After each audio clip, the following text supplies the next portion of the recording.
All right, guys, welcome to lesson 7.4. We're going to talk about solving equations that have rational expressions in them.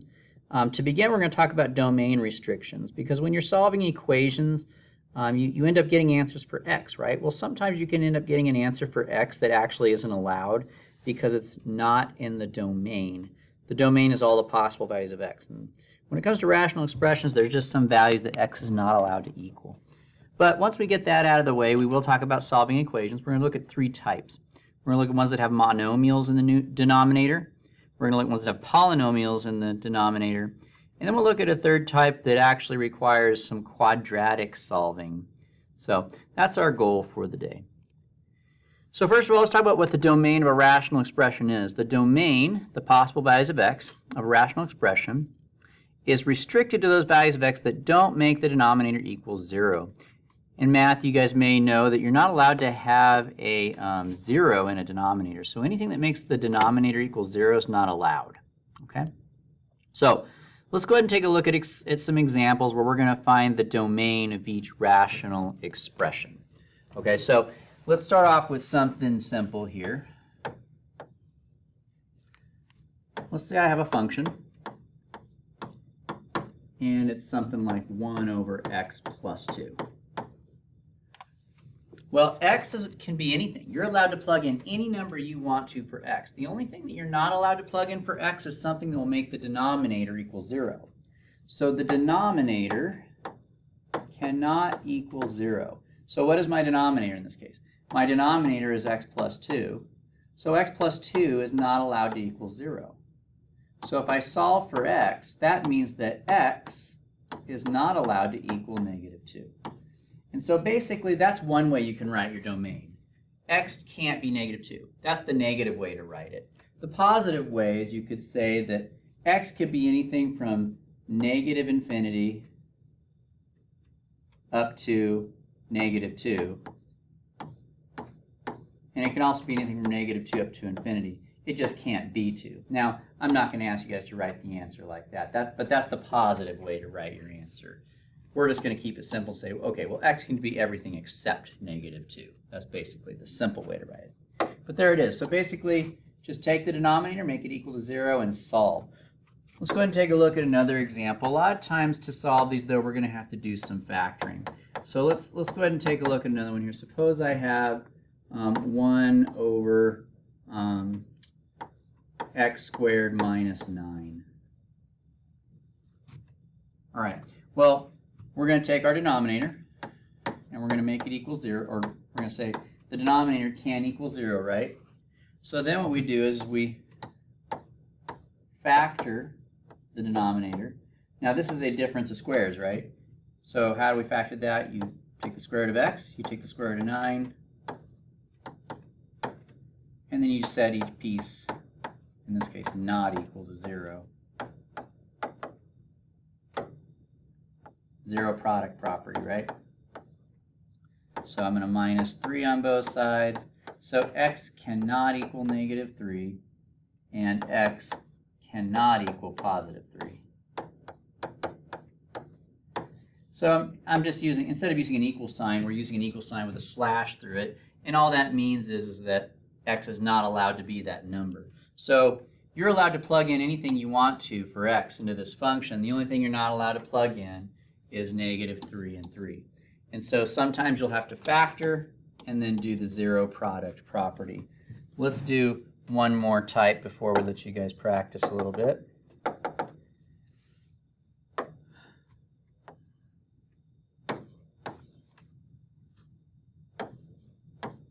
So g of x is equal to 9x plus 1 over 5x squared minus 10x. Okay, well, I don't care about the top. The top can be anything, but the problem is the denominator is not allowed to equal 0. So how do we solve this one? Well, we're going to solve it by factoring. Now, this is not a difference of squares, but it does have a GCF. I could take a 5x out of both of those terms. And you're going to set each piece equal to 0 and solve. going to put a little slash through our equal sign because it's telling us what x is not allowed to be. So in this case, if I divide both sides by 5, I find that x is not allowed to equal 0. So there's one of my domain restrictions. And also I can see that x is not allowed to equal 2 if I solve the other one. So x can be any number. You're allowed to plug in any number to this function you want except for 0 and 2. If you plug in those two values, you're going to end up with something that makes the denominator equal 0. Okay? So let's have you guys go ahead and try a couple of these. So same instructions, even though they're not written there. I want you guys to find out what are the domain restrictions. What is x not allowed to equal? Go ahead and pause the video here. When you unpause it, you'll see the solution. So for number 1, setting 2x plus 3 equal to 0 and solving tells me that x is not allowed to be equal to negative 3 halves.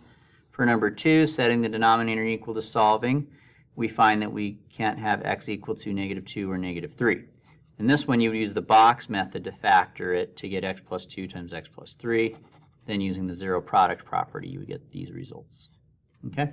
So that's how we can know what the domain restrictions are on a rational expression. In other words, what are the values of x that are not allowed for these particular functions? You're allowed to plug in any number you want to for x. You just can't plug in these numbers because they make the denominators equal 0. All right, so now that we've talked about domain restrictions, values of x that a function is not allowed to equal, now we're going to talk about how you actually solve equations. All right, so here's our steps. Our first step when we solve an equation that has a rational expression is the first thing is we're going to factor the denominators. Now for the first examples I do with you guys today, that's not going to be necessary. That first step, we'll be skipping it because the first examples we're going to look at as be monomials, and we don't factor monomials. So we'll be skipping step 1 for the first example today. But after that, we will follow the rest of the steps. So after you've factored, if necessary, you're going to start multiplying every fraction by the denominators in order to get rid of the fractions. Then we'll simplify and solve the equation. But after we've done that, we want to make sure that our answers don't make the denominator equal 0 because those answers are not allowed. They're what we call extraneous solutions.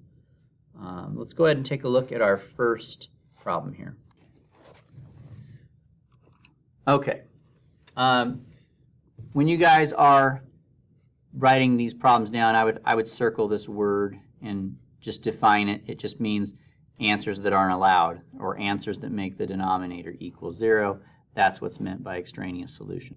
All right, so step 1 is to factor the denominators. But as I told you, we're going to be skipping step 1 for our first example because, as you guys can see, my denominators are all monomials. And when we're dealing with monomials, we don't need to factor the denominators out. Okay. The step 2 is we are going to start multiplying to cancel out the denominators. Okay. Now, kind of like what we did with complex fractions, it's a good idea to multiply by the denominator that will cancel out the most stuff.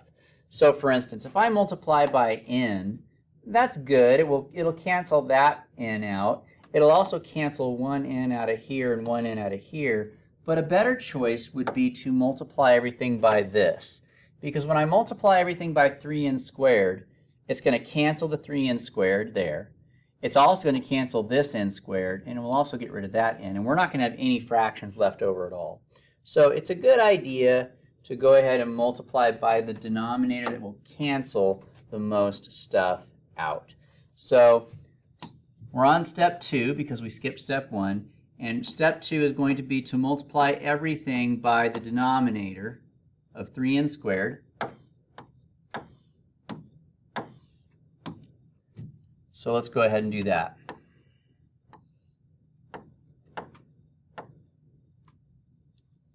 Actually, I think I'll write this a little different, use black.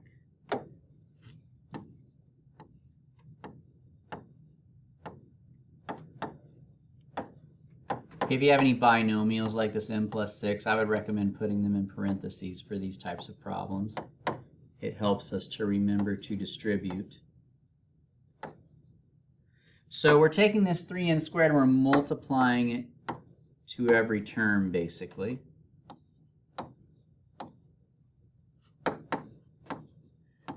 Now, before you start multiplying things, though, let's reduce what we can. So I multiplied everything by 3n squared. Well, this completely goes away. 3n squared over 3n squared cancel each other out. And now I'm going to be left with just 2.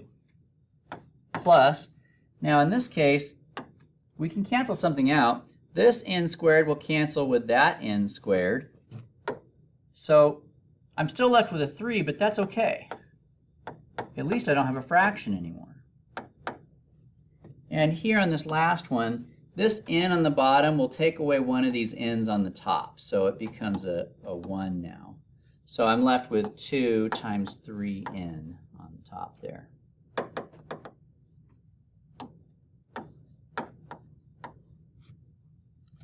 All right, so that's the end of step 2. Step 1 is to factor, but we don't need to do that with monomials. Step 2 is to multiply everything by the biggest denominator so that you can cancel out the most stuff. Now, just so you guys know, we got a little lucky on this one.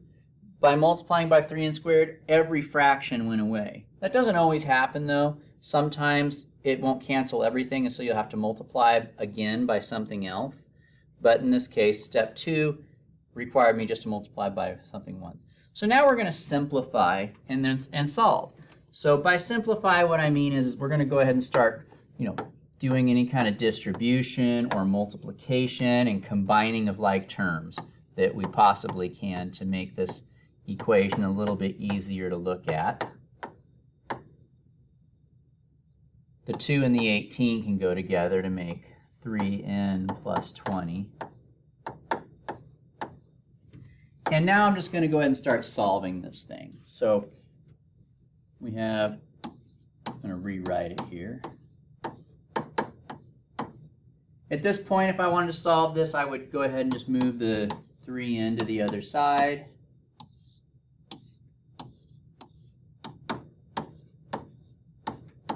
Divide both sides by 3. I've got my answer. And although it's tempting to stop here and just circle our answer and say we're done, you want to make sure that that answer, we have a fourth step to concern ourselves with. And the fourth step is to make sure that it doesn't make your denominator equal to 0. Now, when you're looking at this, the only thing that's going to make these denominators equal 0 is if n equals 0. So the only value that n is not allowed to be is 0. And that's not what I got. So this is a good answer. If I was solving this and I actually got n equals 0 and that wasn't allowed, what I'd have to do is throw my answer away and say that's an extraneous solution, or it's no solution at all. You can't have an equation that doesn't have an answer, and we'll probably come across one of those today. But that being said, let's go ahead and move on and let you guys try one of these. So your example is going to be like mine. You're going to skip the first step, which is factoring the denominator. It won't be necessary. But we will move on to the second step, which is to multiply everything by the denominators. And on yours, you might have to multiply twice to cancel everything else out. Or you might get lucky and be able to multiply by one thing that cancels everything out. But after that, you simplify and solve, and don't forget to check your answer to see if it works. All right, let's go ahead and have you guys try one.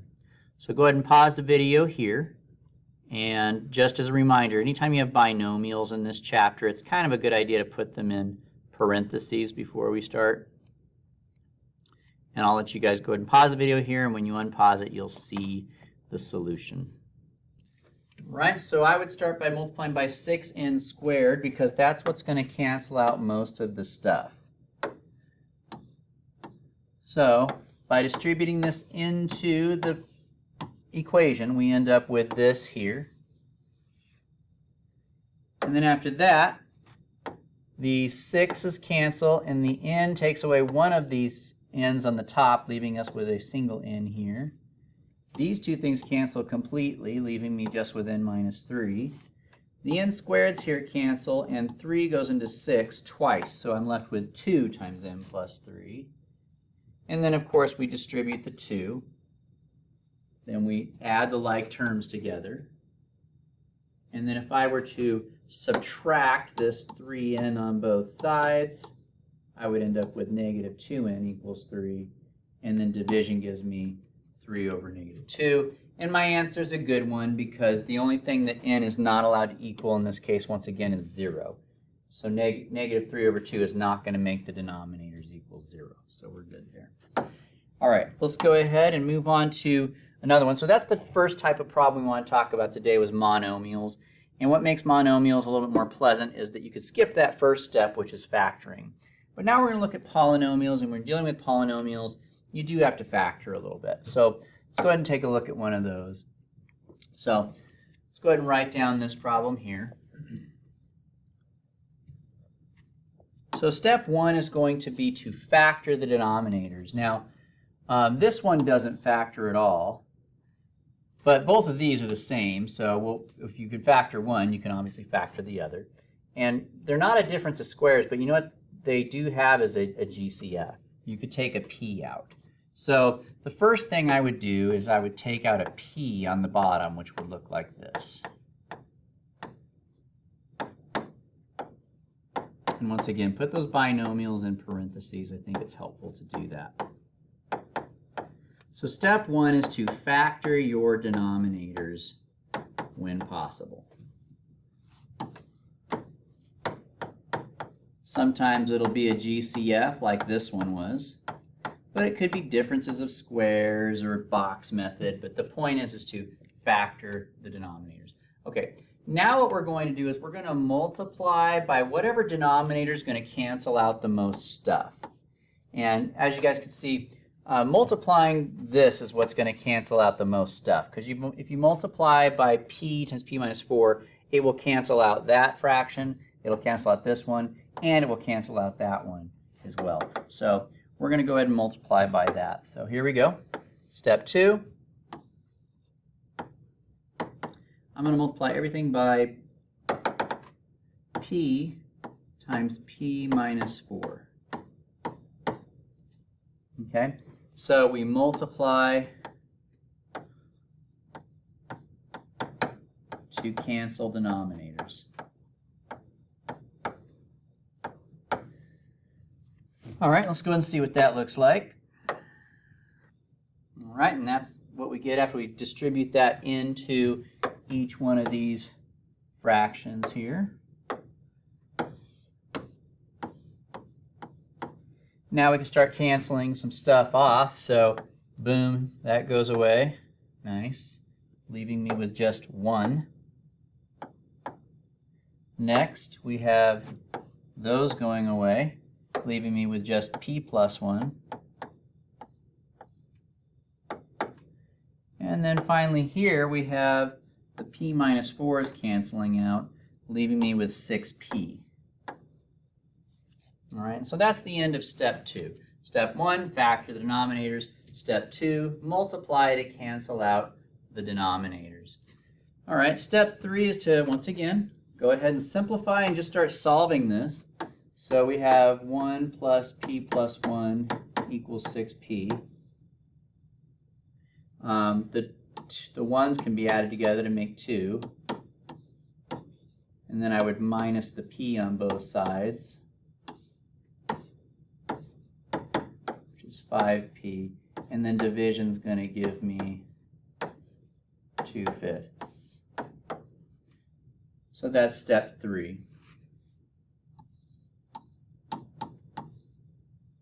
Solving.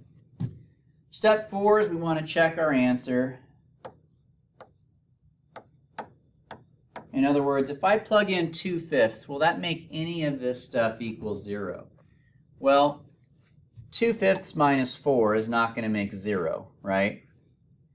And a lot of times if you want to check if these ones make 0, it's easier to look at their factored form. So for instance, if you plug in 2/5 here, you don't get 0. And if you plug in 2/5 here, you don't get 0. So you're multiplying two things together which are not 0, therefore you don't get 0. So long as this bottom doesn't make any of the factors of the denominator come out 0, then it's good, and we have a good answer here. And I'll go ahead and box it now. So 4 steps: factor, multiply to cancel the denominator, solve, and check your answer. Okay? So I'll let you guys try one of these. Go ahead and pause the video here and see how you guys do with this one. All right, so step 1 is in red right here. These are differences of squares. N squared minus 4. If you factor it, you get n plus 2n minus 2. So this is the result of step 1. Step 2, multiplying by the denominator, is done in green here. I chose to multiply by n plus 2 times n minus 2 because that's what will cancel the most stuff out. And after you distribute that in, you have this expression here. And as you guys can see, this will cancel this, leaving me with 1. And this will cancel this, leaving me with 2. And then this will cancel this, leaving me with minus 1 times n minus 2, which I wrote like this here. Step 3 is what we have in blue. We're going to simplify and solve. So distributing the negative into the parentheses here, we end up with minus n plus 2. Putting the 2's together, we get 4. Subtracting 4 on both sides, we end up with negative 3 equals negative n. Dividing both sides by negative 1, we get n equals 3. Step 4 is the answer here, which is no solution. And why not? We got 3, right? Oh, actually, I'm wrong. There is a solution. Oops, my bad. I was thinking wrong. The answer is 3, so we're good. I thought maybe that 3 made the denominator equal 0, but I was thinking it was n minus 3 and n plus 3, but it's not. It's just n plus 2 and n minus 2. So the answer is actually 3. So we're good. I was under the impression for some reason that if I plugged in 3, it would make the bottom equal 0, but it doesn't. So we're good. So there you guys go. The answer for this one is n equals 3. All right. Let's take a look. So we've done 2 problems so far that involve solving. One was monomials, no factoring required. Then we looked at polynomials where we do have to factor those denominators. But the last example I want to show you guys is where the solving is a little bit more complicated because it's not a linear equation. You end up with a quadratic. So I want you guys to be prepared for that as well. So let's take a look at our last type of problem here.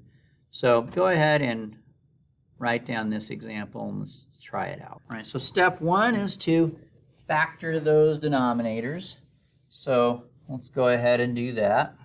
The first fraction there on the left and the last fraction on the right both have a GCF of a. So if you factor out the a, you get what I have here in red. And that's the end of step 1. So now step 2 is to multiply everything by the denominators so that we can clear out the fractions. And so if I were to multiply everything by a times a minus 4, I would get what we have here. And then this would cancel this. Only the a's are going to cancel on this one. And then here, these cancel. And let's see what we have left as a result. For the first fraction, we have a 1. For the next one, we have a minus 6 being multiplied with a minus 4. And for the last one, we have a minus 1. Okay, so for right here, we're going to have to do the box method to multiply that out. A minus 6 times a minus 4. Okay, so if you did the box method on that, you would get a squared minus 10a plus 24. Okay.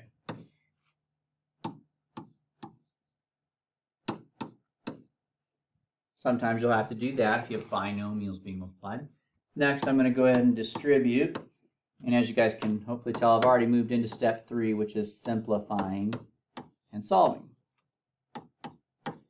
After you do distribution, you can go ahead and get rid of your parentheses and just start combining your like terms together. The negative 10a and the negative a makes negative 11a. The 24 and the 1 come together to make 25. Now, in this case, as you guys can see, we have a little something different going on than we've had so far. And that is the fact that instead of just having an a at this point, we have an a squared and an a. And when that happens, we're going to have to use either factoring or the quadratic formula. It doesn't matter which one you use. I think I'm going to go with factoring, but you could use the quadratic formula. In this case, though, you can't do either one of these methods until you have it equal 0. So we need to make sure that this side equals 0. So I'm going to move the 1 over to the other side first. Okay, so at this point, you can either solve with factoring, or if you guys really like the quadratic formula, you can do the quadratic formula. Now, I'm going to go with factoring. every problem I give you is going to be factorable in these types of problems, so I prefer those types of problems. And I just realized I did my subtraction wrong there, by the way. 25 minus 1 should have been 24. All right. So you would do the box method to factor that.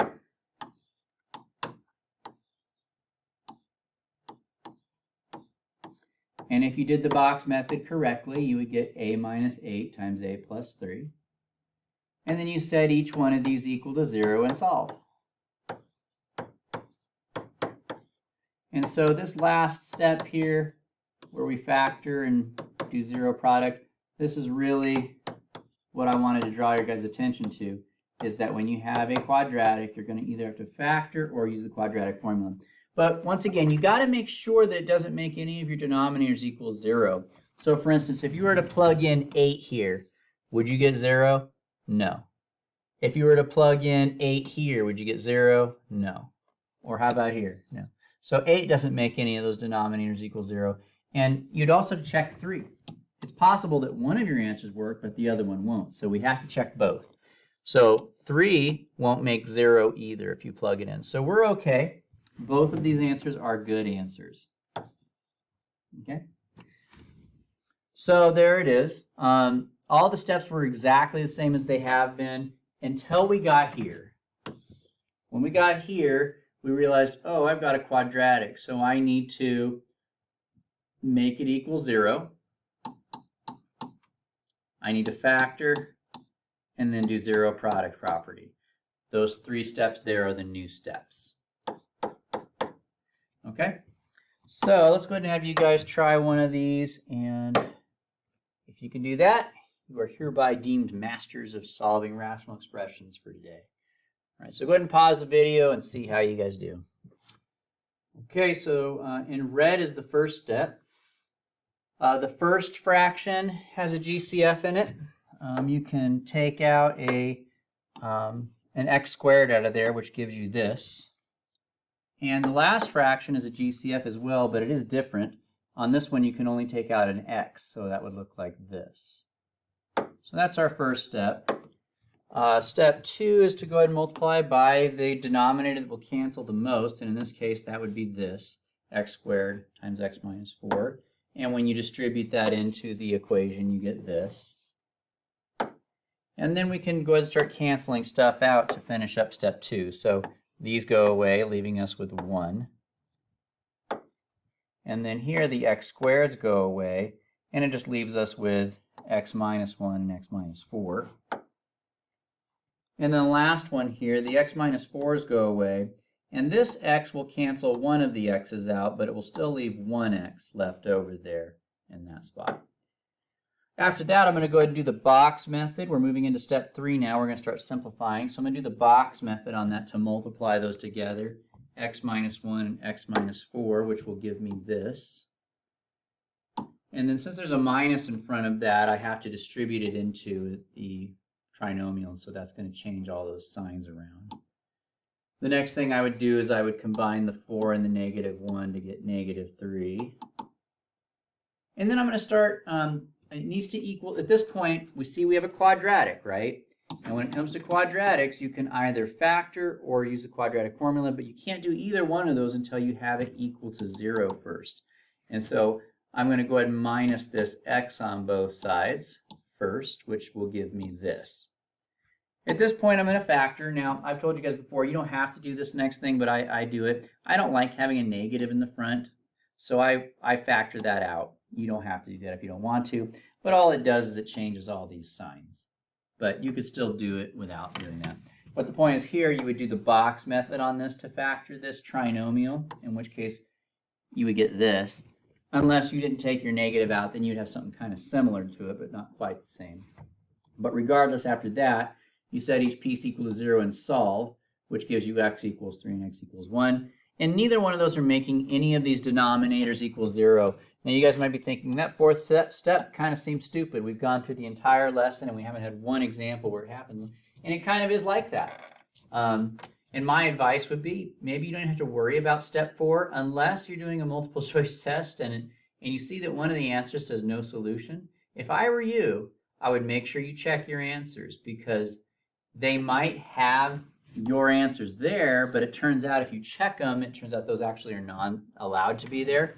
So you got to be careful. But anyway, we'll stop there. And I think that kind of concludes our lesson for the day. So let's see. Yeah, that's it. So we'll call it a day, and we'll see you guys next time.